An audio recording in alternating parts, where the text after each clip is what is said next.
तपाईले मैले यो काम गरे भनेर आफ्नो कामको चर्चा गरिरहँदा तपाईमाथि यो आरोप त छ। तपाईलाई चाहिँ तपाईको के रे खसी बोका चाहिँ अख्तियारले दाम के रे दामलोले चाहिँ के ले डोराउँदाखेरि त्यो मुख्यमन्त्रीले तपाईलाई जोगाउन सक्दैन। त्यसकारण मुख्यमन्त्री यो कुरा सुन्नु होला भने प्रदेश सरकार अर्थ नै व्यर्थको हो रहेछ। प्रदेश सरकारको कुनै कामै छैन। पयौं राजनीतिक विश्लेषकहरू करेक्सन गर्नु होला, करेक्सन गर्नु। नागरिकले होइन, संघीय विरोधीहरूको प्रलाप मात्रै हो यो। र नागरिकले होइन, एमाले भित्र पनि संघीय विरोधीहरू छेउकुनातिर छन्। मूल प्रभाव होइन, छेउकुनातिर कहिले प्याचा प्याचा बोलिराखेका हुन्छ नि, भुकिराखेका हुन्छ छेउकुनाबाट। एमाले भित्र मैले एक मिनेट यहाँलाई रोके। गोकुल बास्कोटा, महेश बस्नेत छेउछेउमा बसेर भुकिराखेका देखिन्छ। प्रदेश सरकार चाहिँदैन भनेर, संहिता चाहिँदैन भनेर। काङ्ग्रेस त महामन्त्रीले उहिलेदेखि भनेको मधेसीहरूको चाहिँ तपाईँको क्षेत्रीय चाहिँ स्वायत्ता त चाहियो भनेर उनीहरूले चाहिँ मधेसलाई चाहिँ पाहाडले काठमाडौँले चाहिँ हामीलाई चाहिँ अहिलेसम्म अन्याय गर्यो, विभेद गर्यो होइन। मधेसी देख्यो भने के अरे यो चाहिँ के अरे नागरिक मान्दैन, उसले के अरे मधेसी भन्छ, मधेसी होइन मधेसी भन्छ। किनभने धेरै चाहिँ बजेट काटिदियो चाहिँ के अरे बजेट काटेर चाहिँ आफ्नो चाहिँ कार्यकर्ताले के अरे फेरि दिन थाले 48 सालमा जस्तै अहिलेको सरकारहरूले। काङ्ग्रेसले नेतृत्व गरेको सरकार हो मेरो प्रदेशमा त होइन। सरकारले रोक्न सक्दैन, रोक्नु पऱ्यो नि। त्यो नरोक्ने नि हेरा हेरा हेरा हेरा यो आएर यो व्यवस्था आएर यस्तो भयो भन्ने कुरा चाहिँ। दर्शकवृन्द नमस्कार। कार्यक्रम साझा सरोकारमा यहाँलाई हार्दिक स्वागत छ। दर्शकवृन्द आज हामीसँग साझा सरोकारमा रहेर विभिन्न विषयवस्तुमाथि र विशेष गरी नेकपा एमालेको पछिल्लो घटनाक्रममाथि बहस गर्नका लागि हुनुहुन्छ गण्डकी प्रदेशका पूर्व मुख्यमन्त्री तथा नेकपा एमालेका सचिव पृथ्वी सुब्बा गुरुङ। स्वागत छ कमरेड यहाँलाई कार्यक्रममा। धन्यवाद। यतिखेर त अलिकति दौडधुप बढी छ, राजनीतिक खिचातानी छ, पार्टीभित्रको चाहिँ त्यस्तै खालको अस्तव्यस्त छ। फुर्सदै छैन नि है कमरेडहरूलाई त अहिले? फुर्सद चाहिँ काम गर्नेलाई कहिले पनि फुर्सद हुन्न होइन। काम नगर्नेलाई चाहिँ यस्तो बेला मात्रै अलिअलि चाहिँ काम पाउने हो। अब म जहिले पनि बेफुर्सदै हुन्छु कामको, पार्टी कामको हिसाबले या चाहिँ सरकारको हिसाबले। अब अहिले चाहिँ म मुख्यमन्त्रीबाट हटेपछि पनि प्रमुख प्रतिपक्षी दलको नेता त छु त्यहाँको सरकारको गतिविधि संसदको गतिविधिबारे मेरो चाहिँ निगरानी हुनुपर्छ होइन। अब संसदलाई परिचालित गर्नुपर्ने स्थिति छँदैछ। अस्तिसम्म म चाहिँ गण्डकी प्रदेशको इन्चार्ज पनि हुँ। योभन्दा अगाडि म संगठन विभागको प्रमुख थिएँ, तर उता प्रदेशमा मुख्यमन्त्री बनेपछि इन्चार्ज बनाएर पठाएको त्यहाँ। अहिले इन्चार्जबाट म हटेको छु किनभने मैले जेठ 2 गते आफैबाट सुरु गर्नुपर्छ भनेर जेठ 2 गतेको कार्यान्वयन गर्दाखेरि मैले हट्नुपर्ने भयो। त्यसकारण अहिले म चाहिँ जिम्मेवारीको हिसाबले त म संगठन विभाग प्रमुख पनि छैन, हुनुपर्ने त्यो थियो जेठ 2 मा जाँदाखेरि होइन। त्यहाँ हाम्रो उपमहासचिव हुनुहुन्छ, उहाँले चाहिँ मलाई छोड्नु पऱ्यो भनेर भने पनि छैन। यता इन्चार्जबाट म आफैले चाहिँ हटाए हुनाले फेरि पनि एक खालको पछाडिबाट चाहिँ त्यहाँको नयाँ जो पुरानो इन्चार्ज अहिले नयाँ इन्चार्ज बनाएको छ, इन्चार्ज सचिवहरूलाई चाहिँ सहयोग गर्नुपर्ने। आखिर त्यहाँको मुख्यमन्त्री भइसकेको हिसाबले चाहिँ सबैले मुक्तमैत्री हेर्ने भयो नि। त्यो त्यसकारणले त्यसको व्यवस्थापन गर्ने पर्ने काम चाहिँ पनि छ, गर्नुपर्ने काम पनि छ एउटा कुरा। दोस्रो कुरा अब यो विधान महाधिवेशन जुन हाम्रो 3वटा चाहिँ प्रतिवेदनहरू छन् नि, के अरे राजनीतिक प्रतिवेदन छ एउटा होइन, एउटा विधान संशोधनको प्रस्ताव पनि प्रतिवेदन पनि छ, अर्को चाहिँ संरचनात्मक प्रस्ताव आजको दिनमा के हुन्छ। यो 3वटा विषयमा चाहिँ अलि लामो चाहिँ छलफल चलाउनुपर्छ भन्ने थियो मेरो चाहिँ। अब यो परिस्थितिले चाहिँ हामी चाहिँ चाँडोभन्दा चाँडै यो महाधिवेशन विधान महाधिवेशन गरेर पार्टीको मूल रूपमा चाहिँ आजको पोलिटिकल चाहिँ हाम्रो ओरिएन्टेसन के हुन्छ त्यो निर्णय गर्ने। त्यसको आधारमा हाम्रो आजको सङ्गठनमा रहेका समस्याहरू के हुन् त्यो पहिचान गरेर नयाँ ढङ्गले कसरी जाने। तेस्रो कुरा त्यही अनुसार चाहिँ पार्टीको राजनीतिक कार्यदिशा सङ्गठनात्मक प्रस्तावले देखाएको सङ्गठनात्मक कार्यदिशाको आधारमा चाहिँ हाम्रो विधान के हुन्छ त। हिजोको विधानमा कहाँ कहाँ संशोधन गर्नुपर्ने हो आजको दिनमा होइन। र हामीले हिजो 9औं राष्ट्रिय महाधिवेशन गर्दाखेरि मुलुक चाहिँ संहितामा गइसकेको थिएन। अब त संहितामा गइसक्यो मुलुक होइन। त्यसकारणले संहितामा गइसकेपछि पार्टीको संरचना पनि संवैधानिक चाहिँ जुन प्रशासनिक संरचनाहरू छन् त्यसै अनुरूप गर्नुपर्छ होइन। त्यस रूपले त्यसमा पनि वृहत चाहिँ छलफलको माग थियो। तर समय परिस्थितिले गर्दाखेरि पार्टीभित्रको यो हामी भर्खर चाहिँ मिलेका छौँ, त्यसले गर्दाखेरि र 79 को वैशाख 9 गतेभित्र बिचको समयलाई एकताको समयलाई शून्य समय मान्दाखेरि निर्वाचन आयोगले हामीलाई चाहिँ त्यो म्यान्डेट दिएको छ, त्योभित्र सगतिमानको महाधिवेशन भएर। अनि त्यो निर्वाचन आयोगमा पेश गर्नको लागि हामीलाई नयाँ विधान चाहियो। र नयाँ चाहिँ तपाईँको नेतृत्व पनि चाहियो होइन। नयाँ ढङ्गले चाहिँ 5 वर्ष पुगेपछि संवैधानिक पार्टीहरू 5 वर्ष गर्ने भने संवैधानिक व्यवस्था छ। यो 5 वर्षभित्र चाहिँ हामीले नेतृत्व पनि चयन गर्नुपर्छ, आफ्नो विधि विधानहरू पनि पास गर्नुपर्छ। त्यो हतारोले गर्दाखेरि हामी चाहिँ अलिअलि हतारमा चाहिँ यो विधान मार्गदर्शन गर्दैछौँ। यसले चाहिँ पर्याप्त छलफलको समय चाहिँ मिलेन। त्यसको बिचमा चाहिँ त्यस कारणले यो स्थायी कमिटीभित्र जति डिस्कसन भयो स्थायी कमिटीभित्रै हुन्छ। अति केन्द्रीय कमिटी 2 दिनमा त के भन्छ एउटा ग्रुप चाहिँ छलफल गरेर चाहिँ त्यहाँको एक खालको म्यान्डेट चाहिँ लियौँ हामीले। के कुरामा चाहिँ अहिले चाहिँ हाम्रो तलको ऱ्याङ्क एन्ड फाइलले के कुरामा सुधारको चाहिँ अपेक्षा गरिरहेको छ त भन्ने कुरा पनि एक खालको ओरिएन्टेसन हामीले लियौँ होइन। अब चाहिँ महाधिवेशनको हलमै 3 दिन 15, 16 र 17 गते असोजको हामी विधान महाधिवेशन सम्पन्न गरेर विधान बनाउँछौँ। त्यस पछाडि फेरि मङ्सिरको 10, 11, 12 गते चाहिँ पार्टीको राष्ट्रिय महाधिवेशन गरेर नेतृत्व चयन गरिसकेपछि यो 2टा नयाँ विधान र नयाँ नेतृत्वको चाहिँ नेम लिस्ट हामी निर्वाचन आयोग बुझाएर। तर एमाले समयमा महाधिवेशन गर्दैन, केवल कार्यकर्तालाई एकता पक्षधर भनेर माधव नेपाल पक्षबाट यता आएका केही नेताहरूलाई अल्मल्याइरहनको लागि झुलाइरहनको लागि यो प्रोपोगन्डा प्रयोग गरेको हो। एमाले महाधिवेशन गर्ने सोचमा नै छैन भन्ने कोडबाट पनि चर्चा त छ नि। त्यो गलत कुरा हो। किन गलत कुरा हो भने एमाले मात्रै होइन, नेपालको सबै चाहिँ के अरे पार्टीहरू जो संवैधानिक रूपले मान्यता प्राप्त छन्, यी कानुनी रूपमा मान्यता प्राप्त छन्, यी पार्टीहरूको दायित्व हो भने 5 वर्षभित्र आफ्नो महाधिवेशन गर्नुपर्ने। पार्टी मिलेको भए पनि नमिलेको भए पनि हामी महाधिवेशन त गर्नु पर्थ्यो। त्यस कारणले यो चाहिँ मान्छेहरूले लगाएको झुटो आरोप मात्रै हो, झुटो लान्छना मात्रै हो। हाम्रो पार्टीको अहिले चाहिँ तपाईँको 10 मुदे सहमति पछाडि सहमतिलाई चाहिँ तपाईँको आफूले सहमतिको चाहिँ बुँदा बनाउने त्यसलाई फेरि मान्दैन भनेर चाहिँ तपाईँको धोका दिएर हिँड्नुभयो माधवजीहरू। बाँकी जो चाहिँ हाम्रो पार्टीको ठुलो ऱ्याङ्क एन्ड फाइल यतै पार्टीमै एकताबद्ध भएर आन्तरिक रूपमा एकताबद्ध भएर बसेको छ, तिनीहरूलाई चाहिँ मनाउनुको लागि चाहिँ यो महाधिवेशन गरे होइन। त्यो भ्रमण नपर्नु होला। किनभने यो त हाम्रो दायित्व, संवैधानिक दायित्व थियो, कानुनी दायित्व थियो। पार्टीले चाहिँ हाम्रो फेरि नेकपा एमाले चाहिँ माओवादी जस्तो चाहिँ 20-25 वर्षसम्म महाधिवेशन नगर्ने पार्टी पनि होइन होइन। अब काङ्ग्रेस जस्तो चाहिँ घरिघरि चाहिँ समय धकलेर चाहिँ तपाईँको निर्वाचन आयोगसँग चाहिँ समय माग्ने पार्टी पनि होइन। हामी जे गर्छौँ टाइममा गर्छौँ नि। म अलिकति यहाँको विषयमा आएँ। 74 सालको प्रतिनिधि सभा र प्रदेश सभाको निर्वाचन पछाडि लगभग 3.5 वर्ष गण्डकी प्रदेशको मुख्यमन्त्रीको रूपमा जिम्मेवारी सम्हालिरहनु भयो र तपाईँको पार्टीभित्रको केन्द्रीय विवाद पछाडि तपाईँ मुख्यमन्त्रीको जिम्मेवारीबाट हट्नुपर्ने अवस्थासम्म आइपुग्यो। त्यो खालको अवस्था सिर्जना भयो। केन्द्रको राजनीतिले, केन्द्रभित्रको जोड घटाउले हरेक प्रदेशहरूमा पनि आक्रमण गर्न थाल्यो, त्यसको प्रभाव देखिन थाल्यो। त्यही प्रभावले गर्दा तपाईँ मुख्यमन्त्रीबाट हट्नु पर्यो, अविश्वासको प्रस्ताव समेत फेस गर्नु पर्यो। यहाँले 3.5 वर्ष गण्डकी प्रदेशको पहिलो मुख्यमन्त्री भएर जिम्मेवारी सम्हालिरहँदा र मुख्यमन्त्रीको जिम्मेवारीबाट हटिरहँदाको केही महिनालाई चित्रण गर्दा केही फरक पाउनुभयो राजनीतिक यात्रामा, राजनीतिक जीवनमा? होइन, मेरो दैनिकीमा त फरक पर्ने कुरो भइहाल्छ होइन। एउटा संवैधानिक चाहिँ रूपले व्यवस्था भएको प्रदेश सरकारको प्रमुख मुख्यमन्त्री भएर काम गर्दाखेरि अनि त्यही बेला पार्टीको प्रमुख भएर काम गर्नु पर्दाखेरिको त्यतिखेरको दायित्व, त्यतिखेरको दैनिकी, त्यतिखेरको अब व्यस्तता, यो सबैलाई हेर्दाखेरि चाहिँ र अहिले चाहिँ फरक त भइहाल्छ नि। अहिले हामी प्रतिपक्षमा छौँ संसदमा, तपाईँको प्रतिपक्षीय भूमिका चाहिँ निर्वाह गर्नको लागि चाहिँ बेग्लै चाहिँ हिजोको चाहिँ जुन व्यस्तता, हिजोको जुन शैली, हिजोको जुन तौर तरिका त्यो हुँदा अहिले फरक छ। काम गर्ने क्षेत्रै फरक भयो, जिम्मेवारी पनि फरक भयो, त्यसमा पनि फरक हुने भयो होइन। अर्को कुरो, म पार्टी काममा अलिक बढी चाहिँ बल्ल सम्झाउनु पाएँ, किनभने म मुख्यमन्त्री हुँदाखेरि पार्टी काममा चाहिँ जति लाग्नु पर्ने थियो त्यो लाग्नु पाएको थिएन। तर त्यतिखेर लाग्न नपाउनु, समय मिलाउन नसकेका चाहिँ होइन होइन। त्यतिखेर हाम्रो पार्टी माओवादी केन्द्र र नेकपा एमाले मिलेर बनाएको थियो नेकपा। त्यो नेकपाभित्रको एउटा प्रवृत्ति के रहेछ भनेदेखि अध्यक्ष चाहिँ त्यहाँ चाहिँ माओवादी केन्द्रबाट थियो, प्रदेशको अध्यक्ष, सचिव चाहिँ एमालेबाट थियो, इन्चार्ज चाहिँ म थिएँ होइन, र अरू सह इन्चार्जहरू पनि 2-4 जना हुन्थ्यो। त्यो अध्यक्षले कहिले पनि मिटिङ चाहिँ राख्न नखोज्दैन कि मिटिङ राख्ने भनेर भन्यो, एउटा बाहना गरेर स्क्याप गर्ने। मैले पछि चाहिँ तपाईँको संयन्त्र निर्माण गरेर चाहिँ पार्टी एक त मैले सकेको चाँडै नै।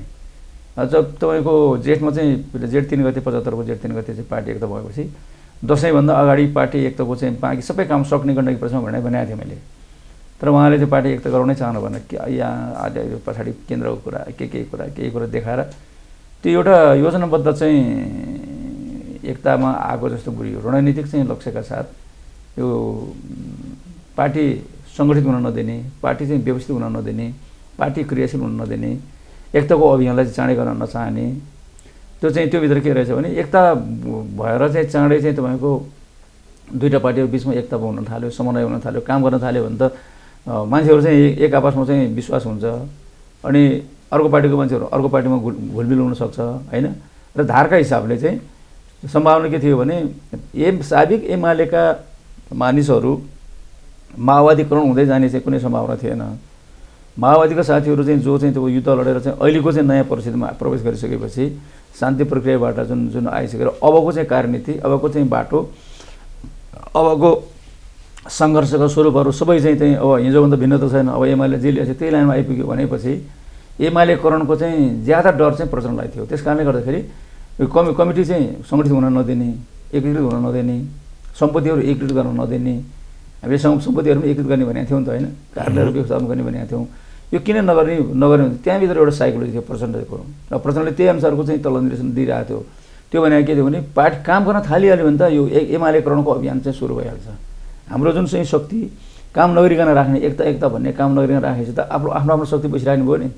अनि त्यो शक्ति देखाएर चाहिँ तपाईँको यता चाहिँ तपाईँको बार्गेन गर्ने, या त माधव नेपालसँग बार्गेन गर्ने, चाहिँ केपीको विरुद्धमा गर्ने, या त केपीको विरुद्धमा केपीसँग मिलेर चाहिँ माधव नेपाल चाहिँ अर्को पक्षलाई सो गरेर आफ्नो शक्ति बरकरार राख्ने अनि हस्तिनापुर कब्जा गर्ने भन्ने चाहिँ अभियानका साथ लागेको कुरा त पार्टीको धेरै झगडा भइसकेपछि चितवनमै बल्ल चाहिँ प्रस्फुटन भयो त्यो कुरा होइन।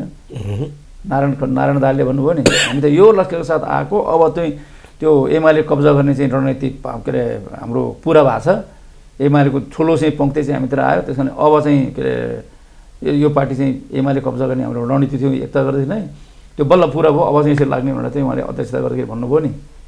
त्यस कारण त्यो यो चाहिँ कोणबाट हेर्दाखेरि चाहिँ पार्टी एकताको गतिविधिहरू चाहिँ नगर्ने चाहिँ उहाँहरूको। म पार्टीको विषयमा अलि पछाडि आउँछु। मैले पहिले जान्न चाहेको कुरा, तपाईँ गण्डकी प्रदेशको पहिलो मुख्यमन्त्री भइरहँदा र 3.5 वर्ष आफ्नो पदावधिमा बसिरहँदा मैले गण्डकी प्रदेशका बासिन्दालाई र गण्डकी प्रदेशलाई सदा सम्झन लायक, इतिहासमै स्मरण गर्न लायक केही त्यस्तो दिन सकेँ, केही योगदान गर्न सकेँ भन्ने लाग्छ कि लाग्दैन? तपाईँले चाहिँ गण्डकीमा गएर सर्वे गर्नुभयो हुन्छ नेकपा एमालेको या हिजो त्यतिखेर पछि चाहिँ हाम्रो पछि फेरि नेकपाको र पछि फेरि नेकपा एमालेको सरकार जो मैले चाहिँ नेतृत्व गरेको थिएँ गण्डकी प्रदेश सरकारको, त्यो सरकारको त्यहाँको जनताले, त्यहाँको स्थानीय पालिकाहरूले, गाउँपालिका नगरपालिका यति धेरै मिस गरेको छ कि हामीले साह्रै ठुलो चिज गुमायौँ भन्ने चाहिँ फिलिङ छ।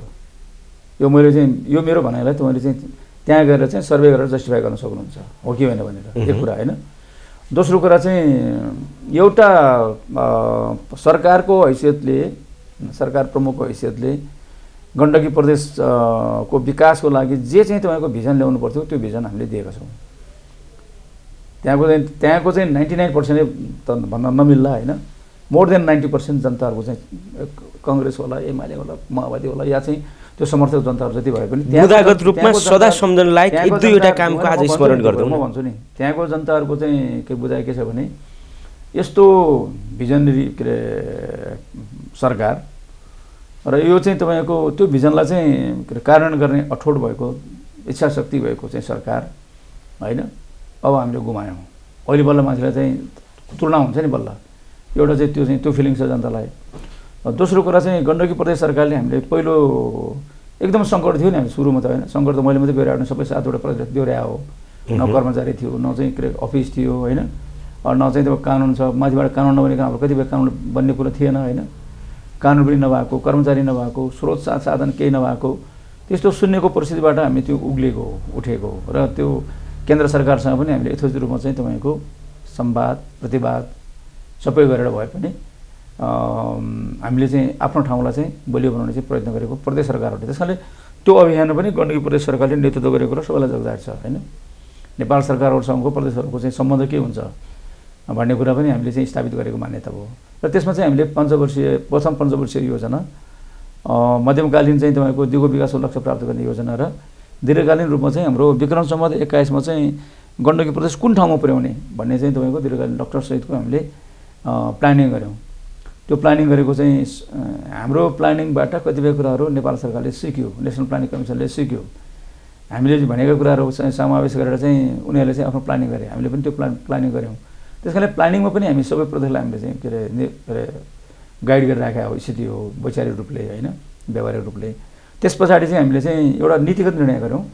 प्रदेश कमिटी, प्रदेश सरकारको पहिलो बैठकबाट दोस्रो बैठकबाट नीतिगत निर्णय के गर्यो भने प्रदेशको जनताको सेवा कसरी गर्ने त भन्दाखेरि गण्डकी प्रदेशको सबै घरमा बिजुली पुर्याउने त्यो अभियान सुरु गऱ्यौँ हामीले। यद्यपि हाम्रो अभियान जुन बेला पुरा हुनु पर्थ्यो त्यो चाहिँ हाम्रो लकडाउनको कारणले पुरा हुन सकेन, तर अहिले त पुरा भइसक्यो होइन। गण्डकी प्रदेश उज्यालो प्रदेश 5,78,000 घरधुरीमा सबै घरमा बिजुली पुर्याउने हाम्रो अभियान थियो। त्यो त कुनै प्रदेशले गरेको छ न नेपाल सरकारले गरेको छ।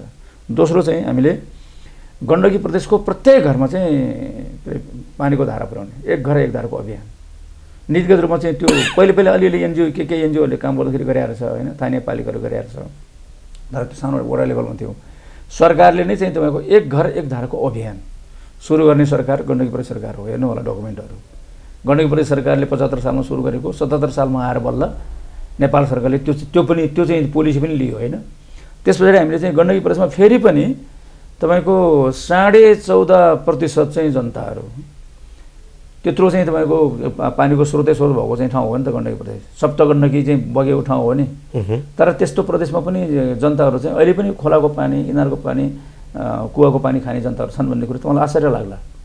ती पनि फेरि चाहिँ धेरै वर्ष चाहिँ अब कङ्ग्रेसको महामन्त्रीले के अरे जितेर आएको चाहिँ नवलपुरको उत्तरी बेल्ट, ओप्सेकोट, बुङ्देकाली होइन, यहाँ चाहिँ तपाईँको बुलिङटार जस्ता चाहिँ ठाउँहरू अहिलेको मुख्यमन्त्री नै त्यही ठाउँको हुनुहुन्छ। अनि रामचन्द्र दाइले धेरै पटक चुनाव जितेर आएको ठाउँ, तनहुको चाहिँ कालीगण्डीको तिरतिरको चाहिँ बस्तीहरू होइन, कालीगण्डीको वारिपारिको बस्तीहरू, ती बस्तीहरूमा अहिले पनि पानी चाहिँ धाराको पानी थिएन म जाँदाखेरि। अहिले हामी चाहिँ आधारभूत खानेपानीको योजना गर्ने एउटा 127 खानेपानीको आयोजनाहरू हामी चाहिँ पुरा गर्दैछौँ। अब अहिले सरकारले पुरा गर्दै होला, हामीले त्यो ठाउँमा पुऱ्याइसकेका छौँ होइन। यो पनि हाम्रो चाहिँ अरू कसैले नगरेको हामीले गरेको। पछि नेपाल सरकारले फेरि पनि 77 सालमा आएर, मैले त यो कुरा त 74 मै भनेको थिएँ, 74को चाहिँ तपाईँको 3-4 महिनाको अवधिभित्रै होइन, 3 वर्षपछि चाहिँ नेपाल सरकारले चाहिँ युवराज खतिवडाले पनि भन्नुभयो यो त त्यो राम्रो रहेछ। कारण आधारभूत खानेपानीको प्रबन्ध गर्ने भनेर उहाँले 77 सालमा ल्याएर चाहिँ त्यो नीति चाहिँ नेपाल सरकारले इन्डोर्स गर्यो। कतिवटा इन्डोर्स गर्यो भन्दै तपाईँ गन्दै जानु होला होइन।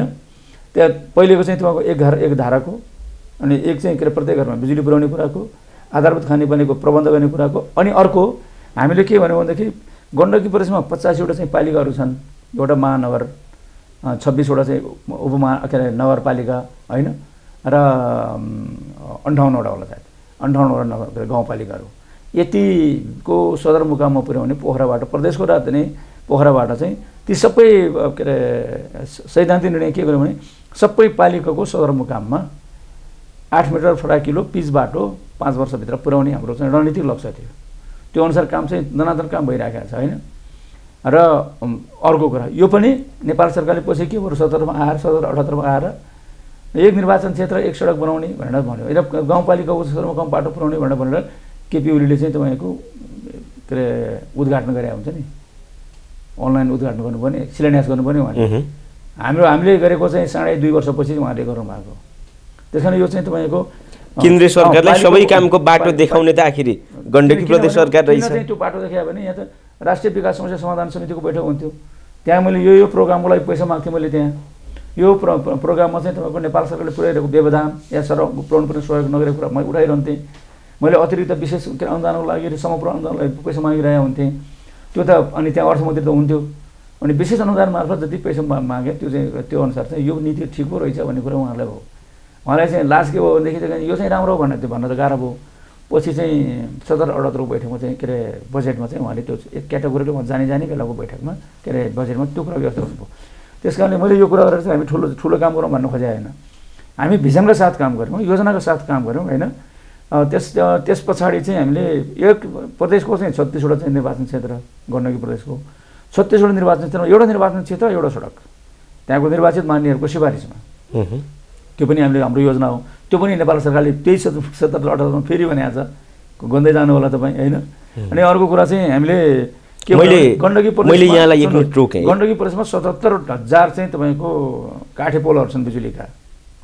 स्टिलको पोल या चाहिँ एल्युमिनियम पोल चाहिँ थोरै मात्रै छ होइन। हामीले त्यसले चाहिँ धेरै दुर्घटना निम्ति आउने बत्ती चाहिँ गइराख्ने समस्या भएको हुनाले हामीले चाहिँ के भन्यौँ 77वटा चाहिँ 1000 पोललाई चाहिँ 5 वर्षभित्र हामीले स्टिल पोल या चाहिँ एल्युमिनियम पोलले चाहिँ विस्थापन गर्ने अभियान सुरु गऱ्यौँ हामीले। नेपाल सरकारको चाहिँ के अरे नेपाल विद्युत प्राधिकरणले कहीँ कहीँ गरिरहेको छ, योजनाबद्ध रूपमा छिटपुटमा गरिरहेको छ होइन। अनि हामीले यो गरेपछि लो नेपाल गण्डकी प्रदेश सरकारसँग हामीले गर्ने भनेर चाहिँ उहाँले चाहिँ ल्याउनु भयो। अनि अर्को कुरा हामीले के भन्यौँ 5 वर्षभित्र खाद्यान्नमा आत्मनिर्भर गर्ने चाहिँ हाम्रो नीति थियो। र 5 वर्षभित्र खाद्यान्नमा आत्मनिर्भर हुने हो भनेदेखि त हामीले चाहिँ व्यवसायीकरण आधुनिकीकरण के भन्छौँ बजारीकरण आदि मेकानाइजेसन या चाहिँ को जुन प्राविधिकरण जुन चाहिँ गर्ने भनेको छ त्यो कुरा एउटा कुरो छँदैछ। तर त्योभन्दा अगाडि चाहिँ हाम्रो चाहिँ के अरे बाँझो जमिनमा सिँचाइ त पुग्नु पऱ्यो नि। मान्छेले चाहिँ के अरे खेतीको प्राधिकरण लागेको ठाउँमा त बाँझो पुग्नु पऱ्यो। त्यसको लागि हामीले के भन्यो भनेदेखि 48% चाहिँ तपाईँको 12 महिना होइन 48%मा के अरे वेट सिजनमा होइन सिँचाइको प्रबन्ध हुने 52% जमिनमा सिँचाइको प्रबन्ध छैन गण्डकी प्रदेशमा अहिले पनि। त्यसको लागि चाहिँ हामीले उत्पादन बढाउने हो त बाँकी बाँझो रहेको चाहिँ के अरे मतलब चाहिँ सिँचाइको प्रबन्धन हुन नसकेको 52%मा सिँचाइको प्रबन्ध गरेपछि मात्रै उत्पादनमा त्यसले चाहिँ प्रोत्साहन मिल्ने हो नि, उत्पादन बढावा दिने हो नि। त्यस कारणले चाहिँ गण्डकी प्रदेशमा भएको सिँचाइ हुन नसकेको सिँचाइ हुन योग्य ठाउँहरू होइन त्यो सबै ठाउँहरूलाई 5 वर्ष सिँचाइ गरिसक्ने भने अभियान। नेताज्यूलाई मैले 1 मिनट रोकेँ यहाँलाई। तर चर्चा के पनि छ आरोप के पनि छ भने गण्डकी प्रदेशभित्र अलिकति भ्रष्टाचार बढी संस्थागत हुने काम भयो। स्थानीय निकायहरूको निरीक्षण गण्डकी प्रदेश सरकारले गर्न सकेन, अझ प्रष्ट भन्ने नि मुख्यमन्त्रीले गर्न सक्नु भएन। प्रदेश मन्त्रालय अन्तर्गतका विभिन्न कार्यालयहरूमा अनियमितता भयो, नागरिकले दुःख पाए, तपाईँहरूले त्यो हेर्न सक्नु भएन भन्ने आरोप पनि त छ नि। यो आरोपमाथिको आरोप मात्रै हो। तपाईँले मैले यो काम गरेँ भनेर आफ्नो कामको चर्चा गरिरहँदा तपाईँमाथि यो आरोप त छ। तपाईँले महालेखा परीक्षक निर्णय रिपोर्ट हेर्नुहोस् 74-75 को सबभन्दा चाहिँ स्वच्छ सरकार एमआर के अरे गण्डकी प्रदेशको सरकार थियो। 75-76 को हेर्नुहोस् 76-77 को आउँदाखेरि चाहिँ हाम्रो चाहिँ बेरोजो बढी थियो। हाम्रो त्यो बेरोजो भने कस्तो थियो भने त्यो चाहिँ असुल उपर गर्ने बेरोजो होइन, हाम्रो त्यो एकदम थोरै मात्रामा पनि थियो होइन। कृषि मन्त्रालयको अलिकति त्यसले हामीले जे निर्णय गरेको थियौँ त्यो अनुसार चाहिँ तपाईँको डुप्लिकेसन हुने ढङ्गले काम गर्यो भने आरोप छ। तर त्यहाँ मन्त्रालयको कुरा के थियो भने यसलाई चाहिँ हामीले सम्पूर्णमा चाहिँ जानुपर्छ, त्यो चाहिँ गर्दाखेरि चाहिँ मिल्छ, यो सबै चाहिँ डेटा मिलाउँदाखेरि उहाँले कन्भिसन गर्नुपर्ने छ भन्ने थियो होइन। हाम्रो त 1 अरब 45 करोड चाहिँ बेरोजो थियो।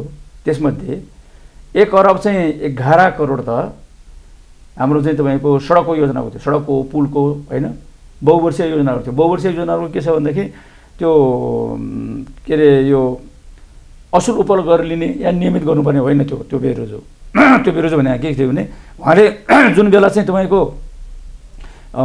के अरे जुन आर्थिक वर्षको उहाँले चाहिँ के अरे यो लेखा परीक्षण गर्नुभयो नि त्यो आर्थिक वर्षको लेखा परीक्षण गर्दाखेरि हाम्रो चाहिँ तपाईँको यो पेस्की बेरोजो थियो। हाम्रो पेस्की बेरोजो भनेको बहुवर्षीय योजना हुँदा पेस्की हुन्छ। त्यो फरफार त लास्टमा चाहिँ तपाईँको चाहिँ अन्तिम वर्षमा मात्रै सकिन्छ। 1 अरब 11 करोड पेस्की के अरे बेरोजो थियो। त्यो पेस्की बेरोजोलाई हामीले चाहिँ मुख्य सचिवको नेतृत्वमा समिति नै बनाएर सबै मन्त्रालयको चाहिँ पेस्की फरफार गर्ने चाहिँ काममा हामी अभियानमा लाग्यौँ। त्यो गर्दाखेरि हाम्रो चाहिँ 80% भन्दा बढी चाहिँ पेस्की चाहिँ के अरे बेरोजो पेस्की चाहिँ हाम्रो फरफार भइसकेको छ।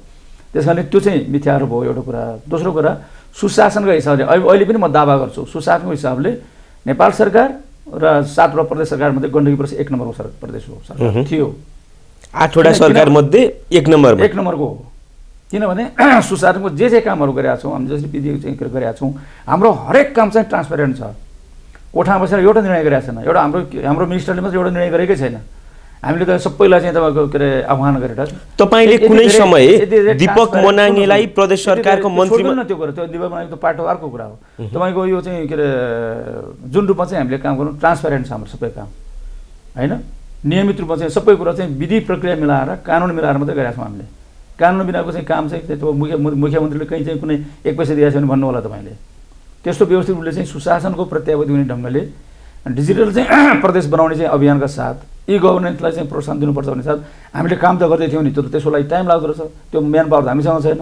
हामीले काठमाडौँबाट लानु पऱ्यो, काठमाडौँ संरचना बनाउनु प्रदेशमा जाने पछि मान्छेले आनाकानी गर्ने होइन त्यस्तो चाहिँ खालको अनि हामीले चाहिँ तपाईँको प्रदेशमा चाहिँ यहाँ 10,000 20,000 1 लाख 2 लाख चाहिँ एक दिनको चाहिँ पेपर पेस गरेर भत्ता खाने हाम्रो जम्मा 2500 थियो 2500 त्यसले चाहिँ हामीलाई बाधा थियो किनभने धेरै खर्च गर्नुहुन्न भन्ने थियो हाम्रो त्यस कारण मितिव्ययी सरकार हाम्रो सरकार थियो त्यो हिसाबले चाहिँ सुशासनको हिसाबले हाम्रो प्रदेश सरकार चाहिँ शान्ति सुव्यवस्थाको हिसाबले 1 नम्बरको सरकार हो र हामीले चाहिँ तपाईँको जनप्रतिनिधिहरूको तपाईँले भन्नुभयो अहिले सुरुमै चाहिँ तपाईँको प्रश्न गर्दाखेरि के भन्नुभयो पालिकाहरूलाई नियन्त्रण गर्न पालिकाहरूसँग निरन्तर रूपमा चाहिँ अन्तर प्रदेश परिषदको बैठक पनि गरेर र अन्तर प्रदेश परिषदको चाहिँ बैठकबाट चाहिँ हामीले सहजीकरण समितिहरू स्थानीय तहमा कानुन निर्माण सहजीकरण समिति स्थानीय तहमा योजना निर्माण चाहिँ सहजीकरण समिति स्थानीय तहको चाहिँ राजनीतिक समस्याहरू भयो भने विकासमूलक समस्याहरू भयो भने त्यसको चाहिँ सहजीकरण समिति मुख्यमन्त्रीको नेतृत्वमा 3वटा चाहिँ सहजीकरण समितिहरू प्लानिङको चाहिँ के अरे बेसीको नेतृत्वको सहजीकरण समिति योजनाको लागि स्थानीय तहमा योजनै छैन कुनै पनि ठाउँमा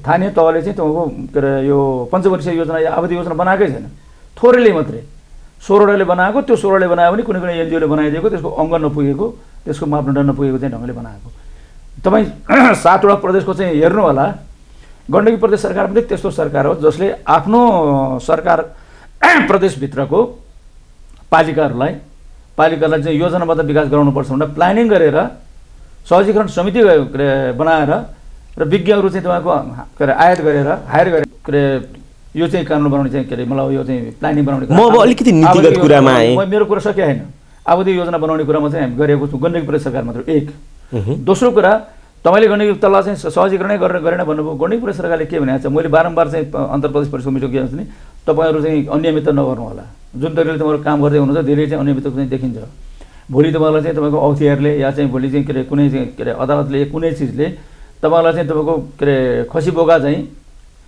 औथियारले दामलोले चाहिँ के अरे डोराउँदाखेरि त्यो मुख्यमन्त्रीले तपाईँलाई जोगाउन सक्दैन त्यस कारण मुख्यमन्त्रीको यो कुरा सुन्नु होला भने नियम मुताबिक मात्रै काम गर्ने आर्थिक प्रणाली मुताबिक मात्रै काम गर्ने भनेर भन्ने मुख्यमन्त्री चाहिँ सबै मुख्यमन्त्रीले अन्तर प्रदेश परिषदको बैठक गरेको छ सायद मै मात्रै होला र हामीले के भनेको छौँ अर्को स्थानीय तहमा कानुन निर्माण गर्ने कुरा अलमल हो कानुनको अङ्गै पुगेको छैन त्यो पनि एउटा चाहिँ के अरे कानुन निर्माण गर्ने विधेयक पास गर्ने विधेयक चाहिँ के अरे उत्पत्ति गर्ने त्यो पास गर्ने तरिकाहरू हुन्छ नि त संसदीय प्रणाली अनुसार जानु पर्यो विधि प्रक्रिया अनुसार जानु पर्यो त्यसको यो कानुन कसरी निर्माण गर्ने विधेयक कसरी तयार गर्ने र विधेयक कसरी पास गर्ने कुन ठाउँबाट ल्याउनुपर्छ भने त्यसको त हामीले त आवासीय चाहिँ ट्रेनिङै दिएको छ त्यो आवासीय ट्रेनिङ दिएर चाहिँ फेरि कानुन चाहिँ निर्माणको सहजीकरण समिति बनाएर त्यो बनाउने चाहिँ के अरे मुख्य न्यायाधीशको नेतृत्वमा कानुन के अरे निर्माण सहजीकरण समिति स्थानीय तहमा प्रदेशको चाहिँ तपाईँको प्लानिङको चाहिँ के अरे भेसी भाइस चेयरम्यान हैन को नेतृत्वमा चाहिँ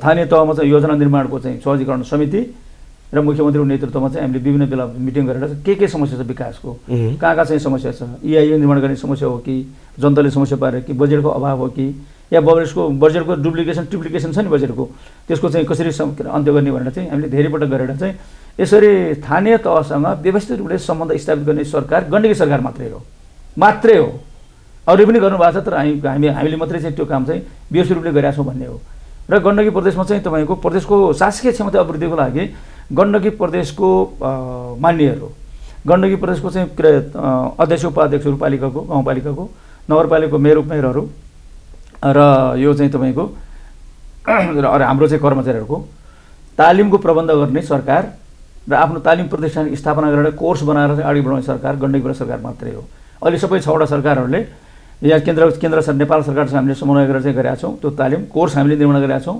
तालिम माथिले चाहिँ के अरे कोर्स चाहिँ तपाईँको यो चाहिँ तपाईँको स्थानीय निकाय प्रशिक्षण प्रतिष्ठान छ नि हाम्रो जलखेलमा त्यसले चाहिँ हाम्रो चाहिँ के अरे त्यसलाई उसँग हामीले समन्वय गरेर उसले त्यसलाई चाहिँ अनुमोदन गरेर यो तपाईँहरूको चाहिँ एकदम क्वालिटीको छ राम्रो छ नेपालीभरि यो चाहिँ पठाइदिन्छ उहाँले चाहिँ हाम्रो चाहिँ के अरे तालिमको कोर्सहरू पठाएर चाहिँ तपाईँको हामी अहिले त्यो चाहिँ नन ग्याजेटेडवालाको थियो अब ग्याजेटेडवाला चाहिँ के अरे कर्मचारीहरूको तालिमको लागि चाहिँ शाखा अतिरिक्तको उपसचिवसम्मको तालिमको लागि हामीले कोर्स बनाएर त्यो पनि पठाइसकेका छौँ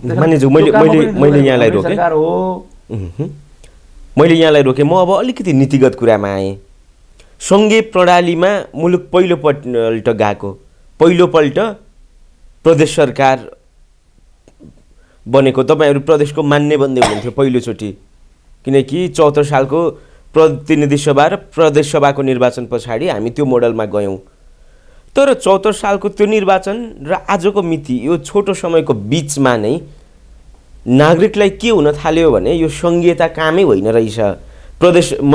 मैले प्रश्न कम्प्लिट गर्छु। प्रदेश सरकार अर्थ नै व्यर्थको हो रहेछ। प्रदेश सरकारको कुनै कामै छैन। प्रदेश सरकार अनि प्रदेश सभा भनेको केवल भत्ता पचाउने, गाडी चढ्ने, नागरिकको पैसा यो बढी सक्ने मात्र हो। यिनीहरूको केही पनि काम छैन भनेर नागरिकले भन्न थालेका छन्। कयौँ राजनीतिक विश्लेषकहरू करेक्सन गर्नु होला, करेक्सन गर्नु, नागरिकले होइन, संघीयता विरोधीहरूको प्रलाप मात्रै हो यो, र नागरिकले होइन। यही सवाल काङ्ग्रेसभित्र, माओवादीभित्र, एमालेभित्र का पनि विभिन्न राजनीतिक दलभित्रको महत्त्वपूर्ण नेताहरूले भनिरहेका छन्। म तपाईँलाई उदाहरणको लागि भनिदिन सक्छु। तपाईँकै पार्टी नेकपा एमालेभित्र यो विषय उठ्न थालेको छ। तपाईँ गण्डकी प्रदेशको पहिलो मुख्यमन्त्री र तपाईँले मुख्यमन्त्रीको हिसाबले प्रदेश सरकारको नेतृत्व गरेर 3.5 वर्ष काम गर्नुभयो। त्यसैले तपाईँलाई चाहिँ यो के लाग्छ? यहाँभित्र ठुलो डिजाइन छ। एमालेभित्र पनि संघीयता विरोधीहरू छेउकुनातिर छन्, मूल प्रभाव होइन, छेउकुनातिर कहिले प्याचा बोलिराखेका हुन्छ नि, भुकिरहेका हुन्छ छेउकुनाबाट। एमाले भित्र मैले एक मिनट यहाँलाई रोकेँ। गोकुल बास्कोटा, महेश बस्नेत छेउछेउमा बसेर भुकिराखेको देखिन्छ। प्रदेश सरकार चाहिँदैन भनेर, संहिता चाहिँदैन भनेर। काङ्ग्रेस त महामन्त्रीले उहिलेदेखि भनेको होइन। अनि तपाईँको माओवादी त यो न त्यो के चाहिने के नचाहिने उसलाई चाहिँ भेगै छैन, भ्याउनै छैन। अब चाहिँ के अरे चित्रबहादुरजीले त उही बेलादेखि चाहिँ संहिता चाहिँदैन भनेर हो। यो चाहिँ किता काट, किताबन्दी हुँदैन, मुलुक विभाजन हुन्छ भन्ने खालको चाहिँ तपाईँको संहिता विरोधी प्रभाव लाग्ने होइन। त्यस कारणले यो चाहिँ दलहरूभित्रको केही त्यस्तो चाहिँ हिजो पनि दलहरू निर्णय गर्दाखेरि त व्यापक रूपमा छलफल गरेर कमिटीको ठुलो चाहिँ निर्णय गरेर चाहिँ हामी संहिताको यो चाहिँ चरणमा चाहिँ लास्ट फाइनल गर्दाखेरि त्यस्तो चाहिँ ठाउँमा चाहिँ हामी पुग्न सकेनौँ नि। हामी 2 वर्षभित्र संविधान बनाउनु पर्ने, पहिलोको 4 वर्ष त्यसै बित्यो, 2 वर्षभित्र संविधान बनाउनुपर्छ भन्दाखेरि त्यो हतारमा चाहिँ नेताहरूले चाहिँ बसेर चाहिँ बनायो।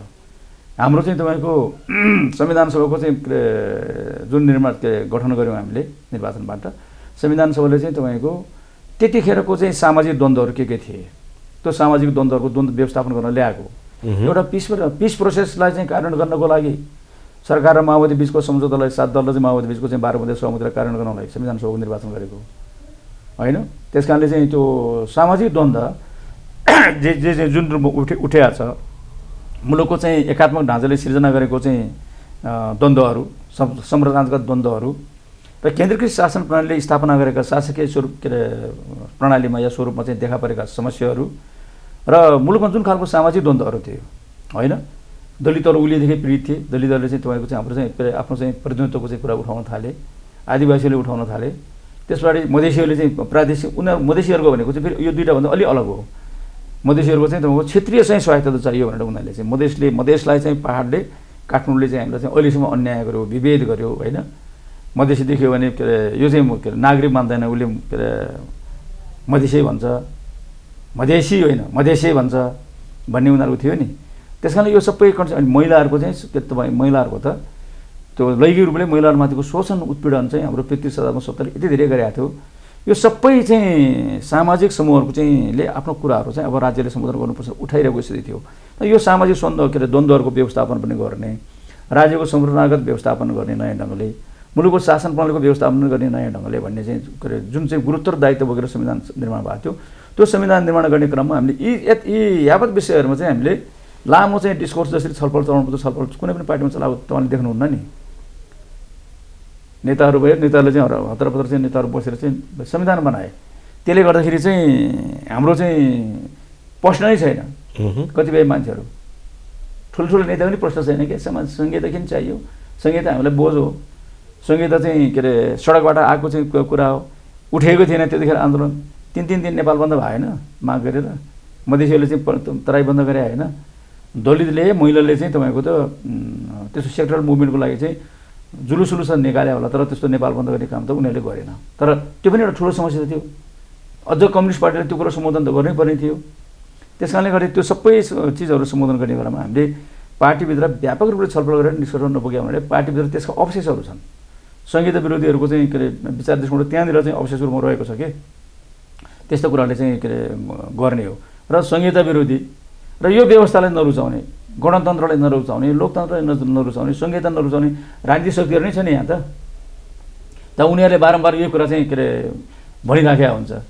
राजा हो देश बचाऊ कुनै सन्दर्भ छ अहिलेको दुनियाँमा? छैन नि। तर नागरिकले त भन्दैछ प्रलाप चाहिँ गर्ने कुरा छन् नि त। कतै तपाईहरुको असक्षमताको कारण त नागरिकले राजा आऊ देश बचाऊ भन्दै छैन। प्रदेश सरकार चाहिँदैन यस्ता मान्छेले भनेको हो।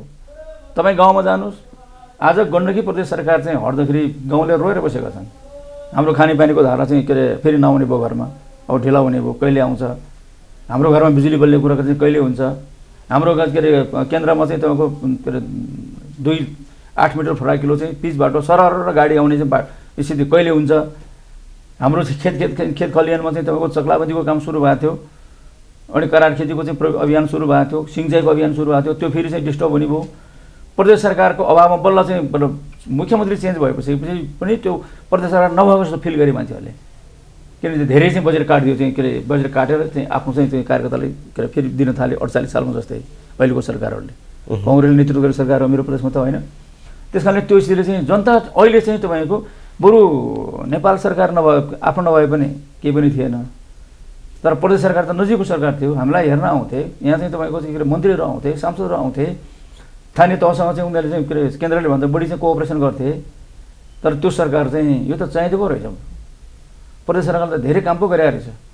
फिलिङ त्यो को छ त? तल गएर बुझ्नु न, फिल्डमा गएर गाउँ गाउँमा गएर यहाँ चाहिँ 2-4 जना चाहिँ तपाईँको चाहिँ भिजिलान्तीहरूले चाहिँ जुन चाहिँ के अरे संहिता विरुद्ध प्रलाप अलापेका छन्, त्यसको कुनै चाहिँ तपाईँको त्यो त हाम्रो संविधानलाई चाहिँ तपाईँको च्यात्न चाहने शक्तिहरूको चाहिँ मुरादभित्रको चाहिँ एउटा चाहिँ सन्दर्भ हो। त्यसलाई स्वार्थवश हाम्रा मान्छेहरूले चाहिँ भनेको एमालेको मान्छेले त्यो भन्नुहुन्छ, कङ्ग्रेसको मान्छेले त्यो भन्नुहुन्छ, माओवादीको मान्छेले त्यो भन्नुहुन्छ। जसले यो संविधान बनायो उनीहरूले त यो संविधान चाहिँ के अरे बनाएको चाहिँ यो संविधानको चाहिँ के अरे र संहिताको चाहिँ मूल्याङ्कन गर्ने बेला भएको छ। यो चाहिँ तपाईँको पुरा के अरे यो एक कार्यकाल पूरा नहुँदै संहिता त अमेरिका चाहिँ स्विजरल्यान्डमा चाहिँ संहिता सुरु भएको कहिले हो? म एउटा भन्छु 1848बाट चाहिँ सुरु भएको त्यो संहिता हो। अहिले पनि तपाईँको अभ्यास चाहिँ विकासको समृद्धिको अभ्यास चलिरहेको हुन्छ। अमेरिका अहिले पनि मैले यहाँलाई 1 मिनट रोकेँ है। मैले यहाँलाई 1 मिनट रोकेँ। यहाँले जसरी भन्नुभयो केही भिजिलान्तीहरूले संहिताको विरोध गर्दैछन्, एमाले भित्रको प्रभावशाली युवा नेता महेश बस्नेत, गोकुल बास्कोटाले संहिता चाहिँदैन भनेर भन्दैछन्। केन्द्रीय कमिटी छ भन्नु न त, कतिजनाले बोलेको छ? म तपाईँलाई स्पष्ट भनिदिन्छु, कङ्ग्रेसभित्रको प्रभावशाली केन्द्र सदस्य भनेर मानिने शङ्कर भण्डारले संहिताको विरोध गर्दैछन्। माओवादीको प्रभावशाली नेतृत्व भनेर मानिने देव गुरुङहरूले आज संहिताको विरोध गर्दैछन्। देव गुरुङले गर्दै होइन, देव गुरुङ कहिले संहिता विरोधी होइन, यति कुरा बुझ्नुहोस्। तर केही आशय त आइरहेको छ बाहिर। उहाँको चाहिँ भनाइहरू डोगमेटिक होला, परम्परावादी होला, तर उनी संहिताको विरोधी होइनन्। म करेक्सन गर्न चाहन्छु। चन्द्र भण्डारीले भने होला, गोकुलले बाँसुले भने होला, तर त्यो आजको दिनमा भन्ने कुरा हो कि होइन? कुन स्वार्थले त्यो कुरा गरेको छ? नेपालमा आज चाहिँ नेपालको चाहिँ तपाईँको संघीय शासन प्रणाली के कुरा भन्दाखेरि चाहिँ यो अब चाहिँ तपाईँको राजतन्त्रको ठाउँमा गणतन्त्र, गणतन्त्रको ठाउँमा राजतन्त्र ल्याउने भन्दाखेरि अहिले यो कुरा चाहिँ हुँदैन भन्ने लागेर उनीहरूले कहाँबाट सुरु गर्न प्रहार खोजेका छन्। धर्मनिरपेक्ष चाहिँदैन नेपालमा। नेपालमा चाहिँ धर्मको सवाल चाहिँ तपाईँको कति चाहिँ के अरे जनसङ्ख्याले मान्छ, कुन धर्म मान्छ भन्ने आधारमा गर्ने विषय होइन नि। धर्म त यति धेरै चाहिँ तपाईँको संवेदनशील विषय हो कि धर्म चाहिँ समन्वयको आधारमा, हार्मोनाइजेसनको आधारमा चाहिँ धर्मको बारेमा निर्णय गर्नुहुन्छ। राज्य चाहिँ तपाईँको निरपेक्ष रहने, सापेक्ष चाहिँ के अरे नरहने, धर्म सापेक्ष नरहने भन्ने सिद्धान्त त त्यो धार्मिक स्वतन्त्रताको प्रत्याभूति सबै चाहिँ के अरे धर्मान्यलाई दिने भन्ने कुरा त मैले एउटा प्रश्न राखौँ। सेकुलर स्टेटको चाहिँ एउटा कन्सेप्ट त्यो हो नि। मैले एउटा प्रश्न राखौँ। प्रवेश गर्न थाले, सुन्नुहोस्, त्यहाँबाट प्रवेश गर्न थालेछ क्या मान्छेहरू, त्यहाँबाट प्रवेश गर्न थालेछ। अनि त्यहाँबाट चाहिँ प्रदेश सरकारलाई चाहिँ प्रहार गरेर प्रवेश गर्न थालेछ। किनभने पुरातन पन्थीहरूले चाहिँ बुझ्ने कुरा के हो भने पहिले नेपाल सरकार पहिलेदेखि थियो, त्यो ठिक छ। तल चाहिँ गाउँ पञ्चायत, जिल्ला पञ्चायत, नगर पञ्चायत जस्तै गाविस जीविस चाहिँ भयो, त्यो त्यसकारण अहिले चाहिँ त्यो पालिका भएको छ, त्यस कारण त्यो रहनुपर्छ। यो बिचको नयाँ सरकार यो रहनु हुँदैन भन्ने खालको जुन कन्सेप्ट चाहिँ आएको छ नि। 753वटा चाहिँ नभएर चाहिँ 7वटा चाहिँ 8वटा मात्रै सरकार बनायो भए के हुन्छ नि? त्यसको बारेमा कसले चाहिँ छलफल गरिरहेको छ? हामी महँगो भयो भन्छौँ, हामी सरकार 760वटा सरकार बनाउँछौँ। हामी महँगो भयो भन्छौँ नि, 60-61वटा सरकार बनाउँछौँ। त्यसलाई चाहिँ प्रभावकारी बनाउने त तपाईँको हाम्रो जस्तो गरिब मुलुकले 3 तहको सरकार बनाउने हो र? हाम्रो चाहिँ गरिब मुलुकले 2 तहको सरकार बनाउने। 2 तहको सरकार भनेको सङ्घ र प्रदेशको बिचमा मात्रै बनाउँदाखेरि उपयुक्त हुन्थ्यो। तर अब संविधान बनिसकेपछि त्यसको चाहिँ विरोध गरेर हुन्छ। अब 3 तहको सरकार बनाइसक्यौँ हामीले, त्यसलाई कसरी प्रभावकारी ढङ्गले चाहिँ काम गराउने, स्थानीय तहलाई कसरी इम्पावर गर्ने, प्रदेशहरूलाई कसरी इम्पावर गर्ने, नेपाल सरकारले चाहिँ जति चाहिँ धेरै फेरि केन्द्रीकृत चाहिँ ढङ्गले चाहिँ काम गर्न खोजिरहेको मैले यहाँलाई एक मिनट रोकेँ अधिकार चाहिँ मानिन्छु मैले यहाँलाई एक मिनट रोकेँ त्यसलाई कसरी व्यवस्थित गर्ने भन्ने कुरा भने मैले यहाँलाई एक मिनट रोकेँ यहाँले जसरी धर्मनिरपेक्षताको र धर्मसापेक्षताको कुरा गरिरहनु भयो सबै धर्महरू छुट हुन्छन् तर धर्मनिरपेक्षताको नाउँमा यो मैले भनेको आरोप होइन विभिन्न धर्मगुरुहरूले भनिरहेको कुरा मैले तपाईँमाझ राख्दैछु आज नागरिकमा बहसको विषय बनेको छ यो धर्मनिरपेक्षताको नाउँमा नेपालका मठ मन्दिरहरूको अस्तित्व समाप्त गर्न खोजियो नेपालका बौद्ध धर्मको अस्तित्व समाप्त गर्न खोजियो भन्ने आग्रह हो यो मेरो आग्रह होइन मानिन्छ आग्रह हो त्यो तपाईको आग्रहभित्र त्यही चाहिँ त्यही देखिन्छ यो मेरो आग्रह हो म पब्लिक फोरममा छु मैले पब्लिकको आवाज तपाईमा राख्दैछु मठ मन्दिरको विकासमा कसले अवरोध गरेछ मुस्लिमले क्रिस्चियनले होइन नि हिजोभन्दा आज त मठ मन्दिर त संरक्षण गरेर सुधार विकास 85 करोडको त सुनको जलप चाहिँ पशुधन लाउने चाहिँ के अरे लगायो संहिताले योभन्दा अगाडिको सरकार के हेरेर बसेको थियो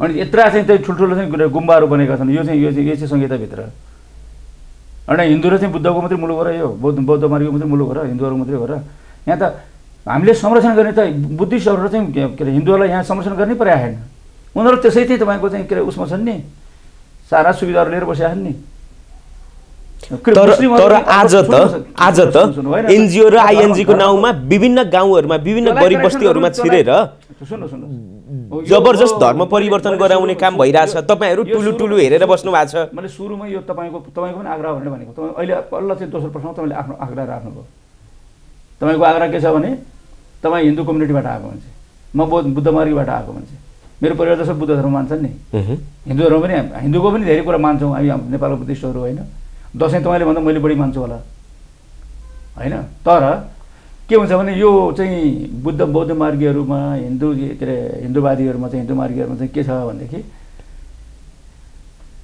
त्यो संगठन खोलेर युरोपियनहरुले पैसा हालेर क्रिस्चियनहरु धेरै बढ्यो भने छ नि क्रिस्चियनहरु धेरै बढ्यो भने छ नि क्रिस्चियनहरु सेकुलर स्टेट चाहिँ के अरे खोलेर क्रिस्चियनहरु पनि बढ्ने भए त इन्डियामा बढाइ हुन्छ नि इन्डिया त 1947 देखि सेकुलर स्टेट हो इन्डियामा चाहिँ क्रिस्चियनको प्रभाव कति छ 1-2% होला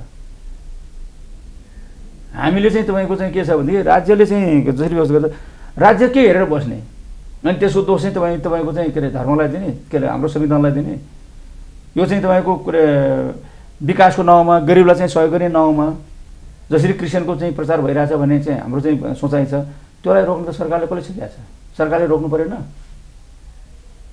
त्यो चाहिँ 85 करोडको चाहिँ सुनको जवाब लाउने सरकारले त्यो सबै चाहिँ तपाईको हाम्रो चाहिँ जुन चाहिँ सनातन धर्म छ सनातन धर्ममा चाहिँ कसैले आक्रमण गरेछ भने त्यसलाई त राज्यले चाहिँ रोक्नु पर्यो नि हाम्रो सेकुलर स्टेटमा सनातन धर्मको रक्षा गर्ने भन्ने पनि छ नि त त्यसलाई रक्षा गर्नको लागि चाहिँ यो चाहिँ तपाईको गरिबीको नाउँमा उसको नाउँमा चाहिँ जसरी चाहिँ तपाईको धार्मिक प्रचार भइरहेछ संवैधानिक रूपले चाहिँ धार्मिक स्वतन्त्रको अधिकार सबैले क्रिस्चियनलाई पनि छ मुस्लिमलाई पनि छ किराँतलाई पनि छ हैन हामी हिन्दूलाई पनि छ बौद्ध मार्गीलाई छ सबैलाई छ नि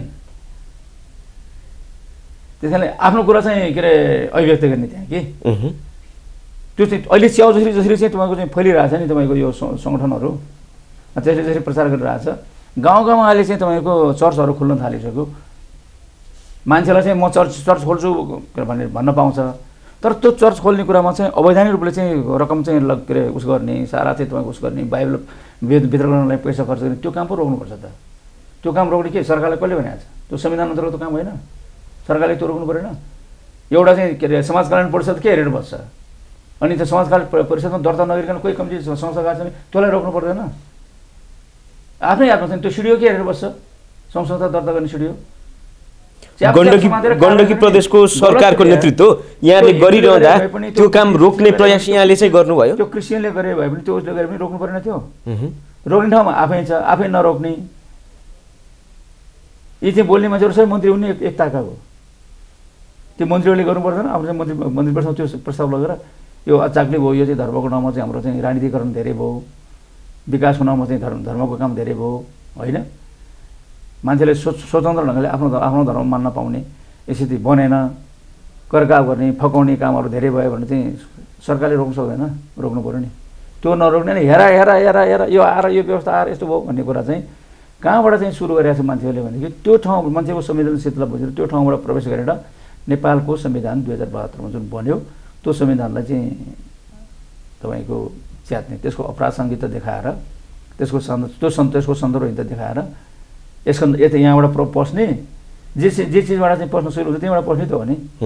जे चिजबाट पस्दाखेरि चाहिँ जनताको चाहिँ समर्थन पाउँछ।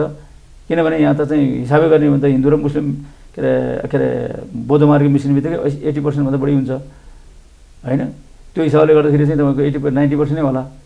अनि त्यहाँबाट तिनीहरूको सेन्टिमेन्ट समातेर चाहिँ तपाईँको संविधान च्यात्ने काम चाहिँ गरिरहेको छ एक थरीले। त्यो काममा हाम्रो मान्छेहरूले बोलिरहेछ। लोकतन्त्रलाई विश्वास गर्ने हो। यो चाहिँ तपाईँको 62-63 को चाहिँ यो त के अरे ऐतिहासिक आन्दोलनको चाहिँ उपलब्धिलाई, शान्तिपूर्ण जनक्रान्ति उपलब्धिलाई चाहिँ मान्ने हो भने त त्यो चाहिँ त्यो कुरालाई हामीले अहिले मुख चलाउने बेला भएको छैन नि। त्यही हो नि, हाम्रो नेताले किन मुख चलाएको थाहा छैन।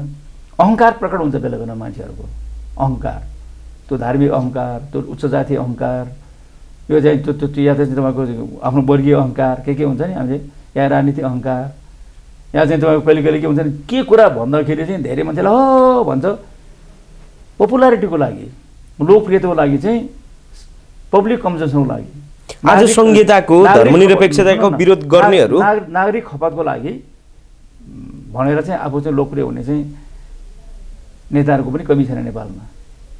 त्यही हो, तपाईँ बुझ्नुहोस्।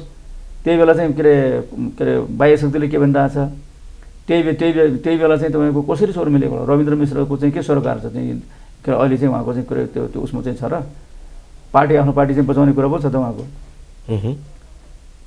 हिन्दू राज्य हुनु पर्यो नेपाल भन्छ, उता हाम्रो चाहिँ के महेशजी त्यही भन्नुहुन्छ, उता चाहिँ चन्द्र भण्डारीजी त्यही भन्नुहुन्छ। यिनले भन्ने बेला हो र अहिले यो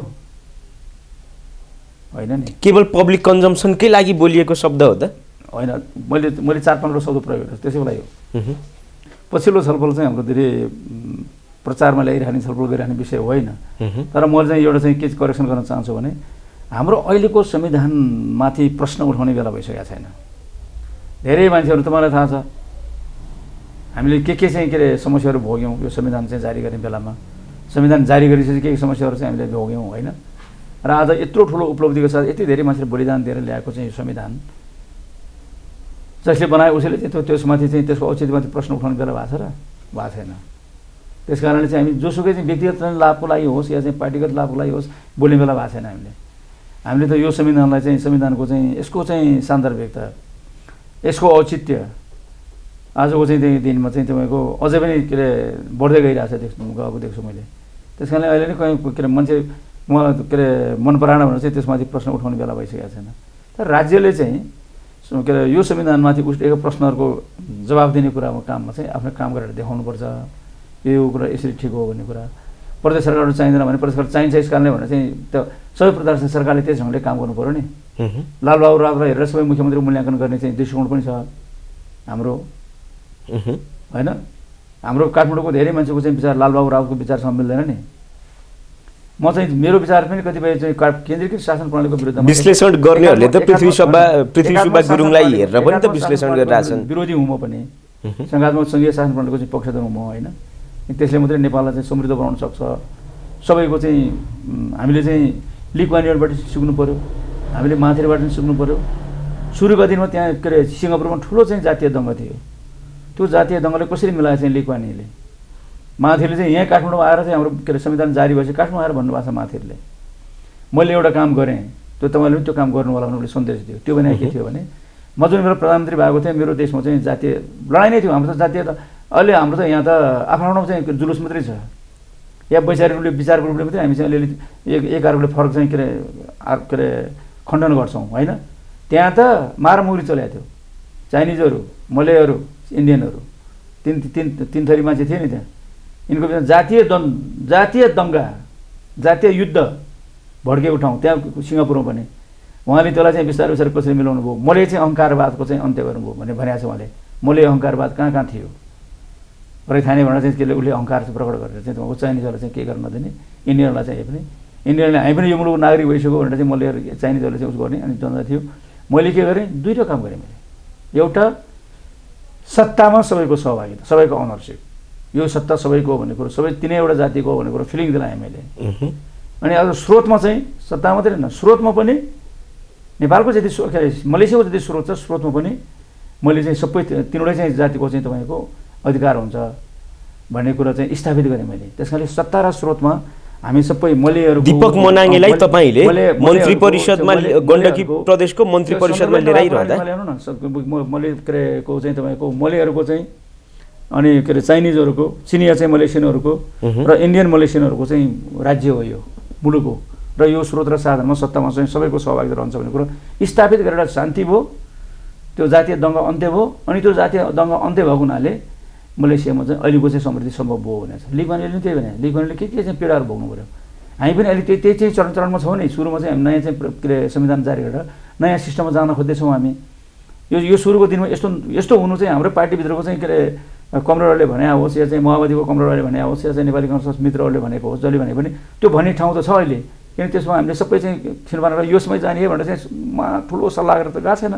हामी हतारमा के अरे हाम्रो चाहिँ एउटा बाध्य थियो एउटा सीमाभित्र संविधान बनाउने, यथोचित रूपमा चाहिँ छलफल नगए हुनाले मान्छेहरू त्यो कुरो छँदैछ नि। त्यो बेला बेलामा प्रकट गर्छन् मान्छेहरूले। त्यहाँदेखि यो चिजलाई पनि मिलाउने हाम्रो नेताहरूको जिम्मा हो। शेरबहादुर देवजीको, केपी शर्मा ओलीको या चाहिँ तपाईँको प्रचण्डजीको, यो तीन चारजना ठुलो नेताहरूको जिम्मा हो। जस्तै अब उपेन्द्रजी भन्नुपर्ने होला होइन, महन्तजी, हामी सबैको जिम्मा हो। के हो भनेदेखि यो नेपाललाई चाहिँ साँच्चै नै कसरी हार्मोनाइज गर्ने, कसरी चाहिँ तपाईँको जातीय चाहिँ तपाईँको सद्भावको चाहिँ मुलुक बनाउने, सांस्कृतिक सद्भावको सहस्यताको मुलुक बनाउने भन्ने कुरामा सबैको ध्यान गयो भने हाम्रो समृद्धि सम्भव छ। होइन भने समृद्धि भने चाहिँ तपाईँको के हुन्छ भने बाटो बनाएर मात्रै समृद्धि होइन। समृद्धि हाम्रो चाहिँ के अरे सभ्यतामा पनि हुनु पऱ्यो, समृद्धि हाम्रो सामाजिक क्षेत्रमा हुनु पऱ्यो, समृद्धि चाहिँ हाम्रो चाहिँ के अरे सांस्कृतिक क्षेत्रमा हुनु पऱ्यो। राजनीतिक क्षेत्रको समृद्धि मात्रै, आर्थिक क्षेत्रमा मात्रै समृद्धि खोजेर समृद्धि सम्भव छैन। समृद्धि त यो चारवटै क्षेत्रमा हुनु पऱ्यो, सांस्कृतिक चाहिँ क्षेत्रमा, सामाजिक क्षेत्रमा, राजनीतिक क्षेत्रमा र आर्थिक क्षेत्रमा समृद्धि एकैचोटि आयो भने बल्ल त्यो बल्ल चाहिँ दिगो चाहिँ के अरे विकास हुने होला होइन।